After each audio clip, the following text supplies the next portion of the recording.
उत्तर भारत के एक छोटे से गांव में हर धर्म और हर जाति के लोग रहते थे। गांव का नाम था सातरंगपुर, क्योंकि वहां 7 रंगों की तरह अलग अलग संस्कृति के लोग रहते थे। हिंदू, मुस्लिम, सिख, ईसाई, जैन, बौद्ध और आदिवासी परिवार। गांव की सबसे बड़ी पहचान यह थी कि वहां हर त्योहार सब मिलकर मनाते थे। दीपावली पर रामू की मिठाई की दुकान पर इदरीस भाई दीपक जलाते थे। ईद पर चर्च के पादरी साहब बिरयानी खाने पहुंचते थे। गुरु पर्व पर सब मिलकर लंगर करते थे। बच्चे बिना किसी भेदभाव के साथ खेलते थे और बुजुर्ग एक दूसरे के घर बिना किसी झिझक के आते जाते थे। लेकिन एक चुनाव के समय कुछ बाहरी नेता गांव में आए। उन्होंने लोगों को बांटने की कोशिश की। किसी से कहा, यह गांव तो अल्पसंख्यकों का है, असली मालिक तुम हो। और दूसरों से बोले, ये लोग तुम्हारा हक छीन रहे हैं, इन्हें सबक सिखाना होगा। धीरे धीरे गांव में अविश्वास का बीज बोया जाने लगा। रामू और इदरीस, जो बरसों से दोस्त थे, अब एक दूसरे से कम बात करने लगे। बच्चे भी खेलने में हम और तुम करने लगे। गांव की बुजुर्ग दादी सरस्वती अम्मा ने यह देखा और बहुत दुखी हुई।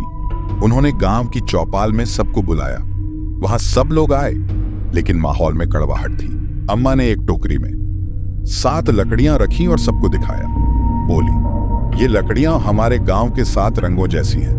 अगर तुम इन्हें तोड़ना चाहो तो अकेली लकड़ी आसानी से टूट जाएगी। उन्होंने एक लकड़ी अलग की और बच्चे रमजान से कहा, तोड़ो।